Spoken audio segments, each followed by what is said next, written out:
ভাত রান্নার মতো সহজ করে কাচ্চি বিরিয়ানি রেসিপি।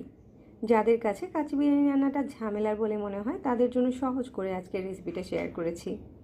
তো বিরিয়ানি রান্না করার জন্য প্রথমে এখানে আমি 1 কেজির মতো খাসির মাংস নিয়েছি। মাংসের সাথে দিচ্ছি 1 টেবিল চামচ রসুন বাটা আর 2 টেবিল চামচ আদা বাটা। 1 চামচ দিচ্ছি জিরার গুঁড়া আর 1 চামচ দিচ্ছি ধনিয়ার গুঁড়া। 1 টেবিল চামচ পরিমাণ লাল মরিচের গুঁড়া দিয়ে দিচ্ছি। হাফ চামচ দিচ্ছি হলুদ গুঁড়া। তারপর এখানে দিচ্ছি 1/4 কাপ পরিমাণ প্যাকেটের বিরিয়ানি মশলা। লবণ দিচ্ছি 1 চামচ। 1/4 কাপ পরিমাণ দিচ্ছি টক দই।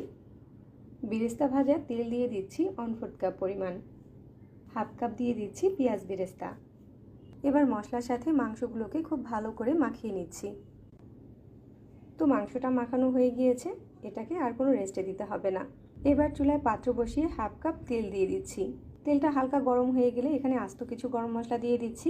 দারুচিনি, এলাচ, লবঙ্গ, তেজপাতা আর কয়েকটা কালো গোলমরিচ। হাফ চামচ দিয়ে দিচ্ছি শাহি জিরা আর একটা বড় এলাচ। এইসব মশলাগুলোকে হালকা একটু ভেজে নিচ্ছি।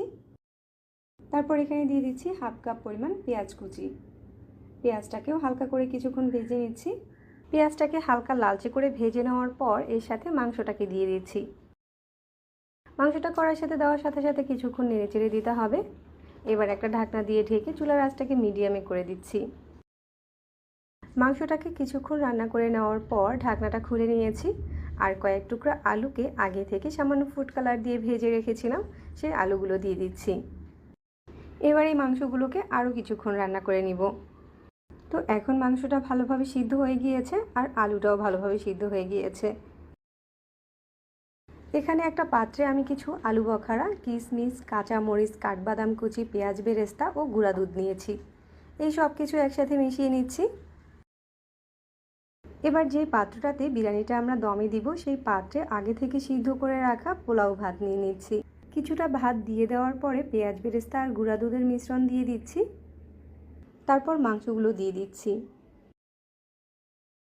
উপর থেকে আবারও ভাত দিয়ে দিচ্ছি আর বাকি পেঁয়াজ বেরেস্তার মিশ্রণটা দিয়ে দিচ্ছি।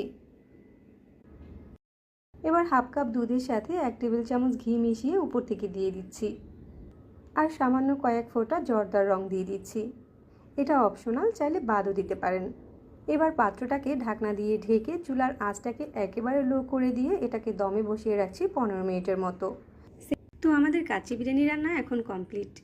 ঘরে থাকা অল্প কিছু মশলায় চাইলে এভাবে কাচ্চি বিরিয়ানিটা রান্না করতে পারেন। এবার গরম গরম পরিবেশন করার পালা।